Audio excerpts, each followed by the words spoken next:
Thank you very much. Tonight, a landmark show, I think. For music, we've got a little R&B right out of Philly. Vivian Green's going to perform for you tonight. My first guest is one of the most respected actors in Hollywood. He's one of the few people who's had a chance to work with Robert De Niro, Anthony Hopkins, Denzel Washington, Robert Duvall, and a 7-ton elephant named Mitzi. All the greats. Now he stars in the new movie Narc, which is easily the coolest movie out. Say hi to Ray Liotta.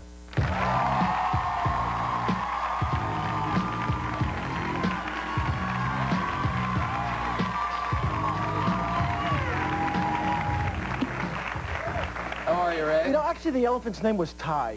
Oh, yeah? Yes, it was Ty. The acting name or the real name? No, that was her real name. Oh, really? Yes. How was the elephant? How was She Ty? was sweet. It was actually very intimidating at first because all of a sudden, you know, you're doing scenes, and the first time you meet the elephant, I mean, it's just huge. You don't know if it's going to make a wrong turn, and boom, you're done. That's how people feel probably when they work with you. They're intimidated by you, and here you are scared of the elephant. Yeah, I was. I was thinking, you know, Ray's the voice of, like, the badass in the video game Grand Theft Auto, which, like, everybody has. Wow. It's like the game. I mean, it's like... How many people have it? Wow, I knew I should have gotten back end on that. Yeah, you really should have. But I think that's the thing about you, is everybody's just like the badass, the badass. I mean, you're not so bad. You're a nice guy. They always remember the rough and tough stuff, I think, from the roles. I mean, you were on a soap. You were on Another World. Yeah, I did a soap, and I played the nicest character in the world, Joey Perini. Right. Yeah, I did a movie with Miss Piggy. I didn't cook her. Right. People forget, like, Muppets in Space and Heartbreakers. You worked with, like... Right, I was nice in that. Yeah, you're nice in that. Karina, Dominic and Eugene. Shoeless Joe Jackson, Field of Dreams. That's right, I didn't hit Kevin with the bat. No. What's with people? They always forget about that. Do you remember... you also did musicals in college, too, right? You did a lot. Yeah. But I had no idea what I wanted to do when it came to... my dad wanted me to go to college. Fine, I go to college. I just take liberal arts. Decided I didn't want to take the liberal arts, some of the classes, so I had a drama class in high school. I said, that was fine, let me take it. I went down to the University of Miami and took theater, and I got challenged by somebody, this cute girl, the typical actor story. And I ended up, but the first thing I did was a dancing waiter in cabaret. Nothing so tough about that. And I did Sound of Music, and there's a character, Friedrich, and he's, you know, here I'm 18, 19 years old, and Friedrich was 14 years old. I'm playing a 14-year-old kid with lederhosen. It was just very embarrassing. Yes. Well, you've more than made up for it, that's for sure. I wanted to immediately talk about Goodfellas, one of my favorite movies and many of ours of all time. The American Movie Classics TV channel recently, just in November, had the cast back here in New York for a screening. How was it to get back with the cast members, and how long had it been, and what was that vibe like back here in New York? Well, I'd seen Marty and Bob and those guys for probably since we shot the movie. No, I saw De Niro every now and then, but Joe Pesci I hadn't seen in a while. Lorraine Bracco I bumped into every now and then. It was just great. Were they all back here for that? Joe was on satellite back east here. We were, no, in L.A. But it was just great seeing them again. And did you guys screen the film again all together, and then there was like a panel discussion after? Yeah, I mean, we didn't watch it. I don't like watching my movies that much at all, really. How come? I don't know. I just, you know, first you look at yourself and you got to, you know, gosh, look at that. Oh, I got a zit there. I got the, you know, any little thing that, you know, physically you get a little weird about it. And then, I don't know. I don't know if it's a good thing for an actor really to watch themselves all the time. Right. You're the only actor. Do you ever watch a show? Do you ever watch this? I've never seen it. They aired at like 3 a.m. Who the hell's up right now? Not me.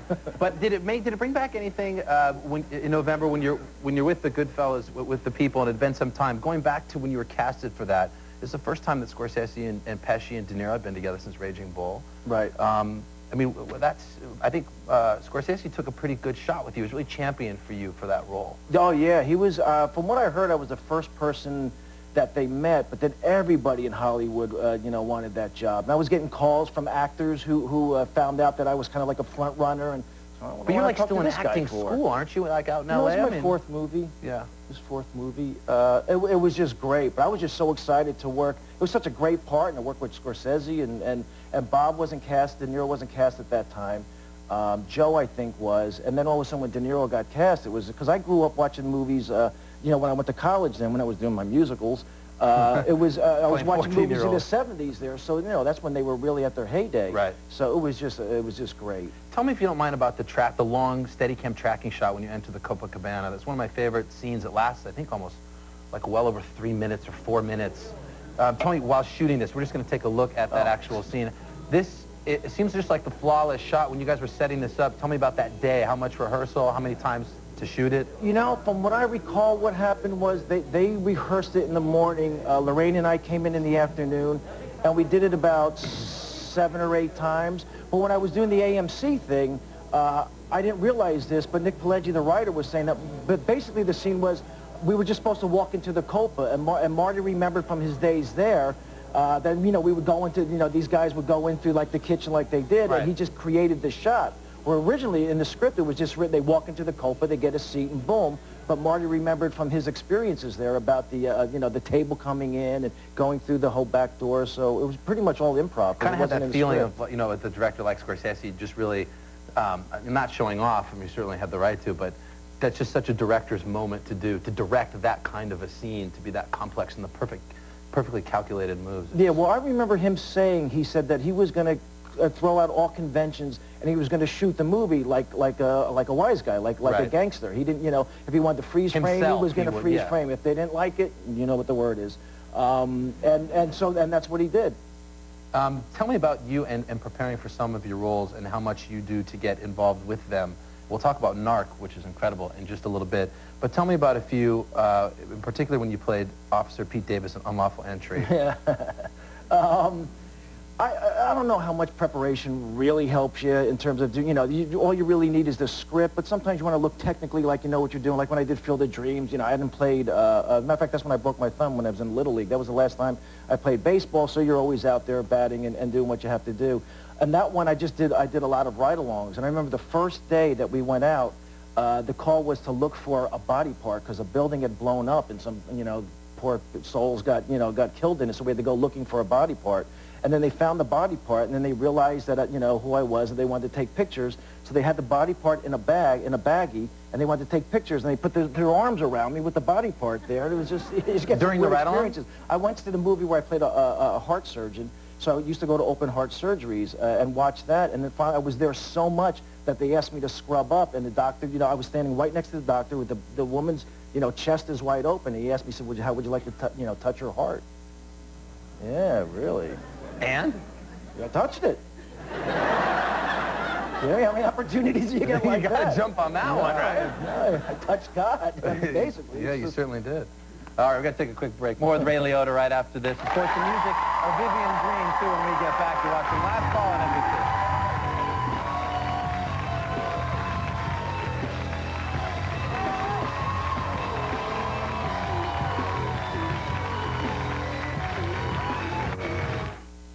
Listerine Pocket Pack strips have the power to destroy germs.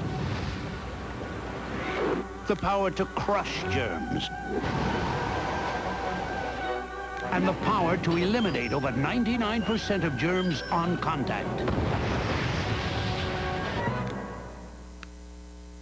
Because when you kill the germs, you get an incredible clean mouth feeling. Cool Mint Listerine Pocket Packs. Kill the germs. Feel the clean. Own City by the Sea, Tuesday on DVD and video. The case is murder. Wow. His son's the suspect, Robert De Niro and Francis McDormand.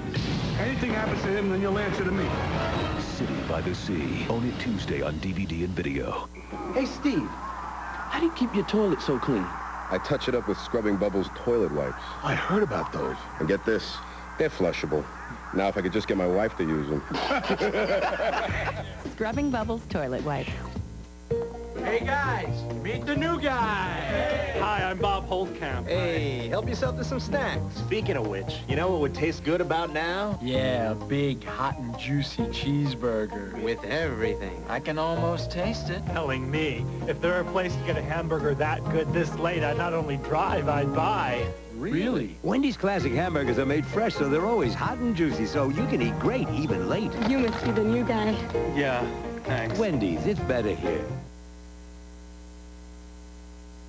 Now through Monday only, a sale so big it happens only once a year. Premier Home Furnishing's gigantic President's Weekend sale. Incredible savings store-wide, plus pay no sales tax. Buy with no down payment, no interest, or no payments until February 2004, or get an additional 5% discount paying with cash or credit card. Huge savings, no sales tax, easy terms. Now through Monday only at Premier Home Furnishing's gigantic President's Weekend sale. Premier Home Furnishing, the #1 name for your home.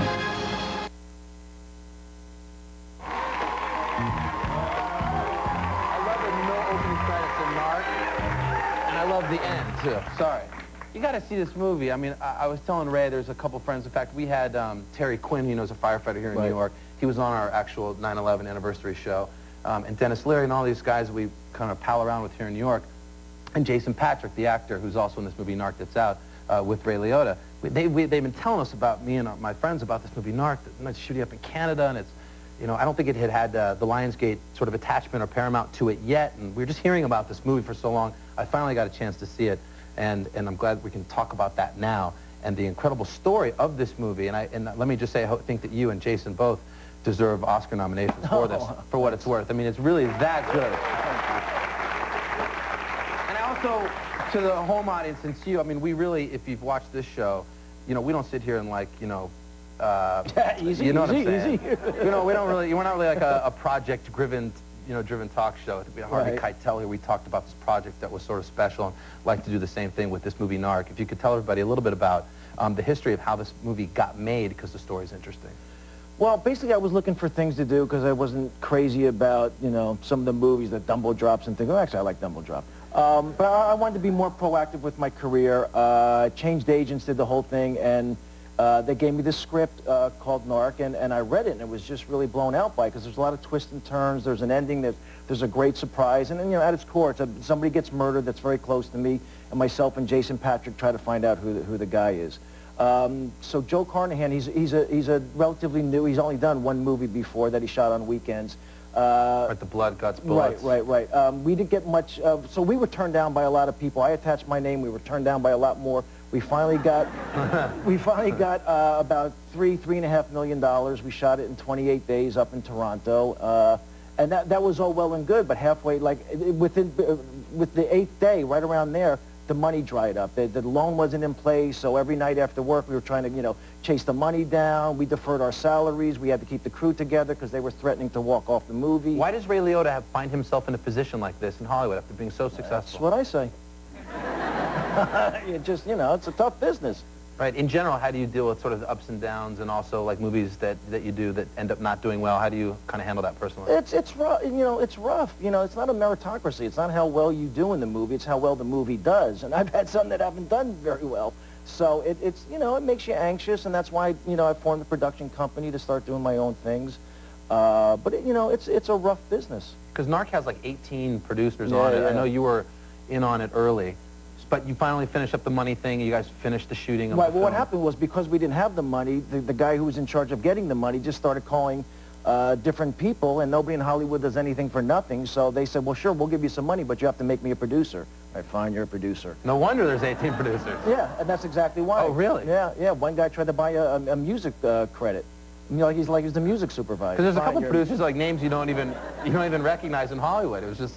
Yeah, might have been some dude with money who just wanted to support it. Yeah, but thank God they did give us the money, because we did finish it. We didn't have to stop, and you know, it's a really solid movie. Where does Tom Cruise come into this? What happened was, about a year ago now, was a Sundance Film Festival going on. I think it's starting this week. We just started getting a really good buzz at the Sundance Film Festival, and we were getting calls from Warren Beatty and Dustin Hoffman, Harrison Ford. They really responded to the movie in a very positive way. Paula Wagner, Tom Cruise's producing partner, saw it, gave it to Tom, and Tom just, as he says, he was just blown out by the movie. He called us up and said, anything I could do to help you guys, just let me know, because he knew that, you know, we were struggling. It's a $3 million movie. At that time, we just had, Lionsgate was distributing it, and Sherry Lansing over at Paramount saw it, and she loved it, and Tom talked to her, and Paramount bought it outright. Tom attached his name, because, you know, to give us a visibility and to help us out with, because he, you know, definitely knows marketing and everything else. Right. So this little movie that we did in 28 days for $3 million is now being released by Paramount in 800 theaters Friday. It's crazy, and you have to see it to believe it. The movie plays like, I mean, not only is the acting just so great in it, you physically are much different. I think you put on some weight for the role. You look, you were eating a lot of Chinese food, I heard. Well, no, I gained about 20, 25 pounds. I wore pads and different makeup things. But what happened is some days I didn't feel as big as I wanted to or as puffy. So the Chinese food, it's the soy, has salt in it, and salt retains water. And so I would have a lot of Chinese food. So it's funny because that's how cool Ray is as an actor, because every other actor would, like, you know, be up early on the treadmill to look drawn and attractive in the film. I've done that. But it probably called for it in the role. Oh, and this one, yeah, it just seemed like the right thing to do. My character says that his wife dies, so he kind of lets everything go, and he just didn't seem like the kind of cop that would go home and make a salad after work. Yeah, he wasn't. And let me go ahead and show you a clip from the incredible movie Narc. Here's Ray Liotta. Take a look. Answer me. What are you doing with the dead cop's gun? Answer me. That, man. I don't know nothing about no dead cop's gun. This is a police-issue revolver. It belongs to a slain officer. What are you doing with it? That was not in there. What? The gun wasn't in there. Shut up. What are you doing with it, huh? It's a throwaway. It's a what? You planted What'd you say? that. I planted it. Is that what you said? I planted it? Look at the blood on the barrel. Look at the dry blood on the trigger guard. Look at it. Who planted that? Come on, Who man. planted that? You know. Listen to me. Listen to me. You two better get a damn groove going right here. Because you're in a life and death struggle. To my lawyer. What did you say? I want to talk to my lawyer. There are no lawyers. It's just me and you. Telling you. Narc is the movie with Ray Liotta. Jason Patrick is in it as well. And from everybody that I saw that actually screened the movie, it was amazing that many of them didn't notice that in that scene that was Busta Rhymes. Busta Rhymes, yeah. Who was acting in it. He's great in it. And tell me about working with Busta Rhymes. He was... I heard you scared from the first day you were shooting. What did he say? When, like, because you've been in character as Henry Oak for like 20 days or something, and Busta comes on the set, probably with a posse. Yeah, he did. He did. He had a posse that he had to bring out himself because we had no money. So he brought his, and I think he was filming an album. He was doing an album at night. He had his acting coach with him. He was really dedicated about doing the work. But we came in, and as you can see, we were just wound up. And I think he was afraid that he might not have been there. He said, "Don't be afraid to, hit me or do whatever." And let me stop by saying that's his scene right there. That's his. He's not throughout the movie. Yeah. So that intense scene is Busta's only scene. So imagine him coming onto the set, probably being very intimidated to be working with you and to sit down and to conjure up that sort of rage for a guy that's not an actor. He could kick our butts, in a day, really. Right. I mean, in reality. Right. When they'll cut, you might be in trouble. Yeah, really. But then how was he when he got going on his lines? He was great, because what he has to do is he has to tell an experience that he doesn't really experience in the movie. He has to talk about it. So he had to envision it and make it seem like it was real. And he was just really, really solid. He does a great job in this. I also want to mention Same with Jason. Jason's wonderful in it. Yeah, oh, absolutely. And you use a lot of Canadians in the movie. In the apartment scene, there's a Canadian rapper. Is that kid, what's his deal? He was excellent. Yeah, we just were... what? I just researched. There's one kid. He just steals this one scene. Steals it. And I found the kid's never acted before. Yeah, he's never done anything before. Never done anything before. He was another one we hit upside the head every now and then to make sure that he was solid in it. And there was one time where, because he had never acted before, if we shoot him, so he has to get squibbed. So, and he was really nervous about the squibs. That's the fake blood that comes out when and then all of a sudden it explodes. Right. So he was really nervous about it. So Jason and I were telling him, said, now if you breathe or if you sweat, man, it could just go off by itself. And he was just really a nervous wreck about it. Well, you should work with more. Frozen. You should work with more of our young actors. You bring the best out in them, and it was great to have you here. Thank you again. Appreciate it. Ray Liotta, everybody. The movie is Narc. Do not miss it. Vivian Green performs when we get back after this.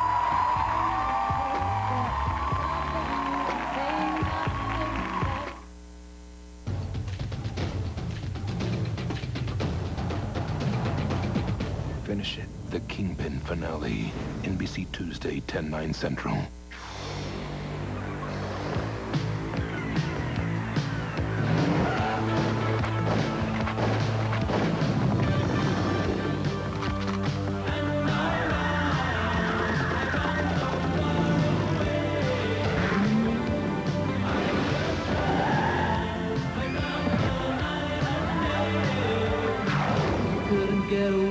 Grand Theft Auto, Vice City. In stores now. Rated M for mature. Introducing Axe Deodorant Body Spray for Men.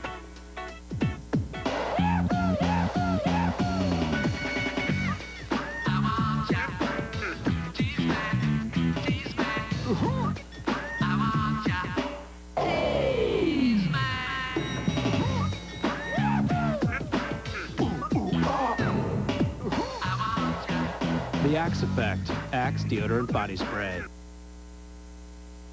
Sadly, there are over 134,000 kids in America who may never know that someone loves them. Great kids who've had it hard, but who would make anyone proud if they took a chance on them. So be a hero. Take the time to learn about adoption today. America is a nation that cares. Time and again, I've seen Americans share their love with others. If you can provide a stable, loving home, please consider adopting a child. Call this toll-free number or visit this website to learn how. KNDO, local news 11 at 11. All the day's news, weather, and sports in the first 11 minutes. Police are on the scene. We're expecting a cold front to slide through by tomorrow morning. And more good news for the Cougars. Concise and to the point from the local area, the region, and the world. The city of Yakima has 180 days to be in compliance. 125 new jobs are coming to Yakima. Expecting more dense fog by tomorrow morning. KNDO local news 11 at 11. More local news, more often. Emotional roller coaster off her debut album, A Love Story. Give it up for Vivian Green.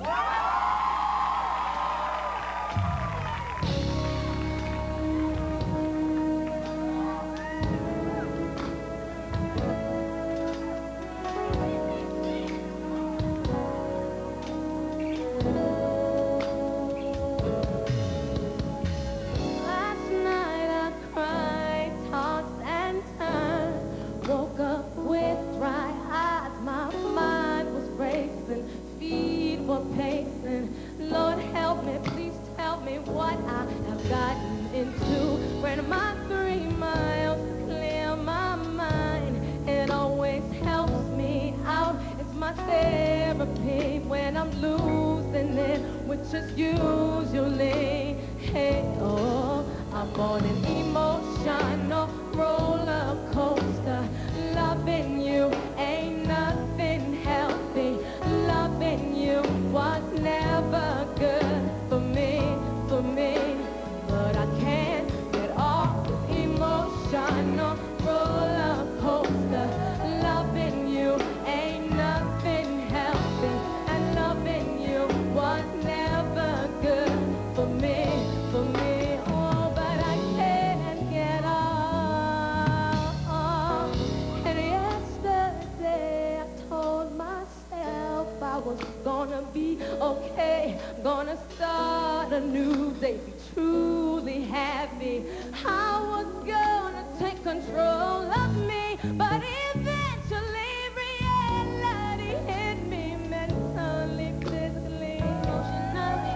And I opened my eyes and realized that I was still being taken for a constant ride on you.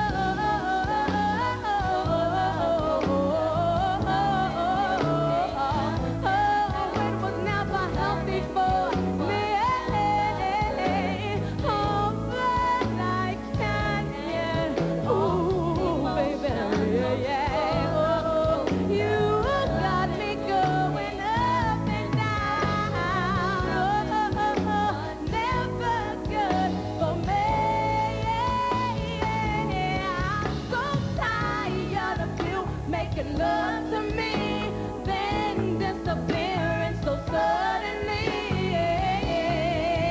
Oh, up and down it goes, up and down it goes, up and down. I'm tired of you pacifying me with promises you know that you'll never keep. Round and round and round and round, I am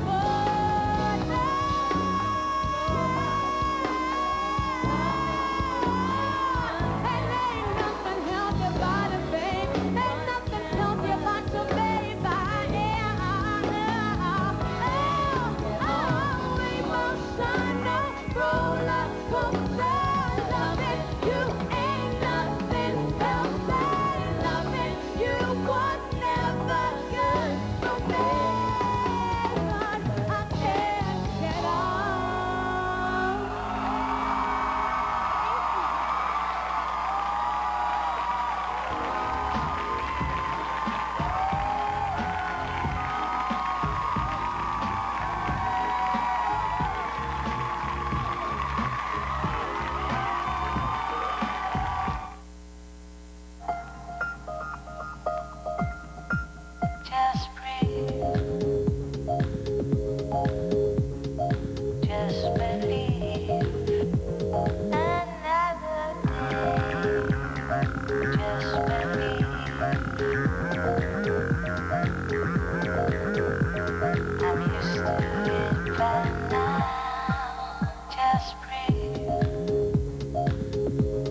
of a fateful trip that started from this tropic port aboard this tiny ship. The ship set ground on the shore of this uncharted desert isle, but Gilligan led an M life and had the Coast Guard on speed dial.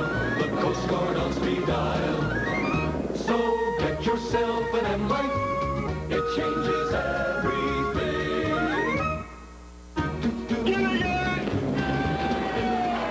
A lot of medicines throw around the word fast. Fast relief of this, fast relief of that. But I don't know what fast means. So when Excedrin said it starts relieving headaches within 15 minutes, I said, that I understand. I didn't believe it, but I gave it a shot. And it worked. I started feeling relief within 15 minutes. So is that what fast means? I don't know. But it means I'm taking Excedrin for headaches. Excedrin, the headache medicine. There's only one place for live local news in the morning. KNDO Local News Northwest Today. Local news and your fast alert weather forecast every 15 minutes from 5 a.m. to 7. The only place for the action cam, current road conditions or travel problems, school and business closings and delays. And an accurate forecast to start your day. That's why we say KNDO Local News. More local news, more often. But the movie is Narc, and if you don't know Vivian Green, get to know her. Thank you for being here. And the band as well. That's our show. Good night, everybody. Go to sleep.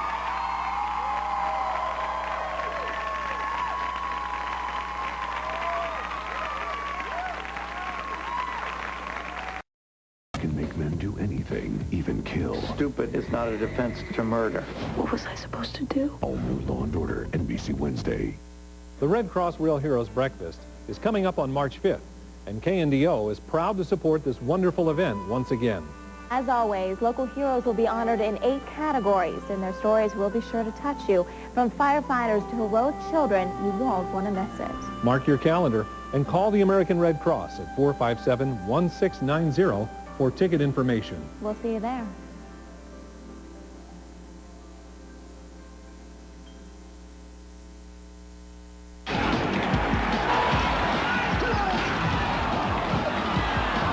We're getting killed on the boards.